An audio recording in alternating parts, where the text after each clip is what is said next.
What is going on, my friends? Welcome back to the channel. My name is Alex from ironinfidel.com. If you're looking to support the channel, you know where to go. Head to our website. We sell the best custom artwork t-shirts available on the market, and we also sell fitness products that are going to keep you younger longer, and it's important, guys. And I also want to give a shout out to this video's sponsors, the guys over at the Elite U. If you're not familiar, they are an online subscription service that provides training in the form of videos on their platform.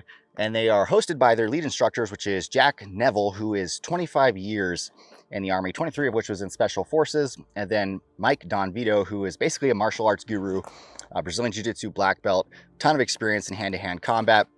And he was also the subject matter expert in close quarters combat for the Q course. 15 to 20 bucks a month. They cover things like hand-to-hand combat, edged weapons, emergency vehicle operations, basically everything that we like on this channel. Now, a few weeks back, we posted a video Matt did going over what he keeps in his vehicle, and he showcased this, the CAA micro conversion kit, and we got hit with mixed opinions in the comments. Some people thought it was just kind of gimmicky, and others thought it was an effective tool. But as it turns out, the guys over at CAA are actually fans of our channel, and they said, Alex, let us send this out to you, test it out, let us know what you think. But they did not pay for this video. It's not a sponsorship, but I do want you to know that they did send this out for free. So real quickly, I'm going to kind of tell you guys what you're actually looking at, then we'll go over philosophy of use. This is the CAA micro conversion kit, the MCK, and you can pick it up in basically any color, any camo pattern you can think of. I have mine in FDE, and it retails for about $200 to $300. And essentially what it is it takes your existing handgun, in my case a Glock 19,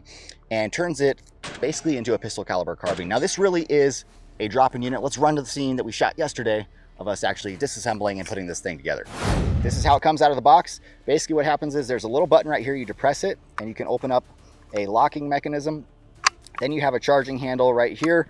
All you're gonna do is insert your firearm, and they make these specific to whatever firearm you have. You line the charging handle up with the serrations on your handgun, and then you're gonna push the two down together. So we'll do it down here. It takes a little bit of pressure until you get that feedback. There it was for me. Drop the locking mechanism down, and you're good to go. This thing's ready to fire. The charging handle now works your slide. Let's test it out. Let's see if we have any ammo. Here we go.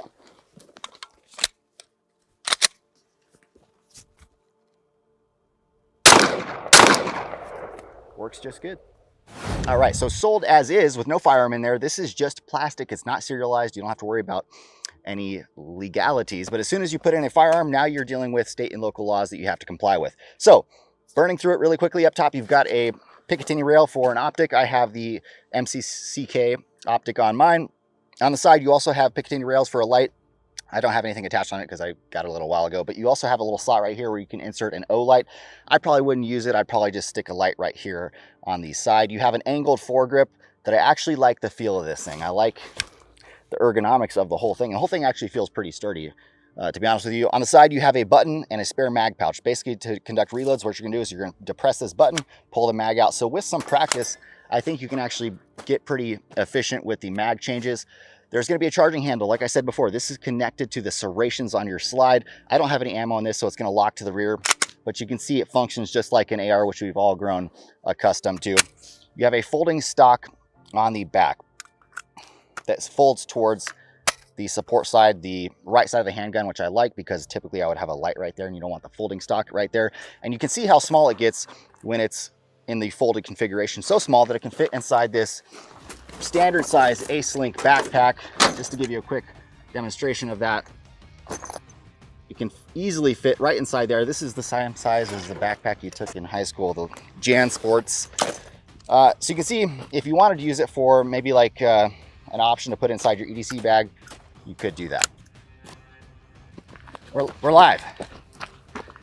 All right, so the first thing I noticed about this is just the low recoil impulse. That's pretty obvious. We've got a handgun inside a larger frame, in my case a Glock 19, and I think that's where this kind of really shines, especially for newer shooters. You naturally have that 4 points of contact. On a larger frame, you're just gonna have a lower recoil. But for more experienced shooters, I'm kind of thinking there's not that much of a difference. As we all know, if you put a handgun like a Glock 19 inside the hands of a brand new shooter, they're not going to really be able to string together 4, 5, 6 rounds of fire in rapid succession, whereas an experienced shooter could probably do that. Where I think this probably shines the most is from 25 yards and beyond. 25 yards and beyond with a handgun, that's where your weaknesses start to get exposed and you kind of deteriorate and things really start to slow down. With this, it's not as accurate as like obviously an AR, but I do think it's a little bit more effective than just using a handgun by itself. You're able to be a little bit more fast. So we're about 25, 30 yards. We'll see if we'll get hits.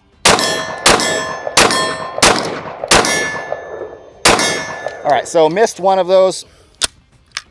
But all in all, I do think that this shines if you put it in the hands of a new shooter. And for experienced guys, 25 yards and beyond, you're probably going to get better results out of this than just a standard handgun.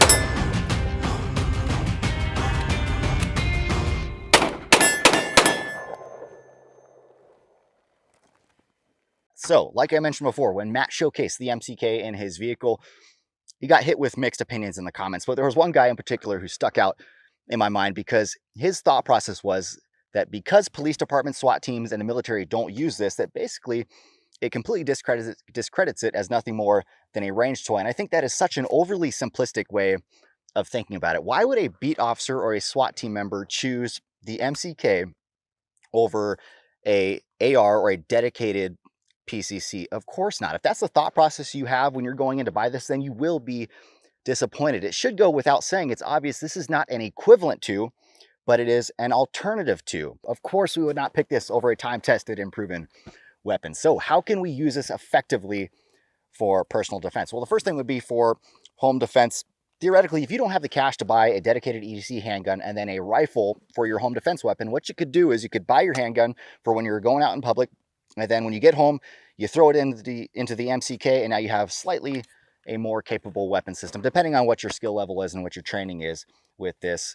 Or if you have a spouse that's just a really poor shot, inexperienced shooter, this might be able to help them out slightly in that regard. And then lastly, for EDC, like I said before, this is a very compact setup when you have the stock folded, and it can fit into any backpack. So what you could do potentially is throw it into your backpack, and then if you're going to an area you think there's a higher risk, a greater risk of there being an active killer threat, you have this to work with. So you could use it like that. And then finally, last I checked, although it is 2022, there still is such a thing as having fun. And if a product comes to market specifically for the purpose of providing the end user a pleasurable experience, well, then that product just brought value to the market.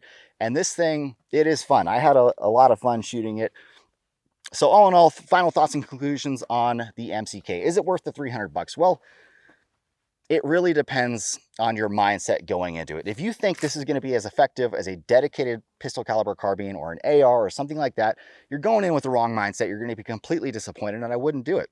But if you have realistic expectations, you're looking for something that could maybe give you a slight edge, depending on what your skill level is. If you're a very, very experienced shooter with a handgun, this might not give you any edge. Or if you're looking for a ranged toy to just have some fun for, 300 bucks, then I do think it's worth it. Guys, thank you for tuning in. I really do appreciate you. As always, don't forget to hit the like, comment, subscribe button. Thank you for tuning in, and we'll see you on the next one.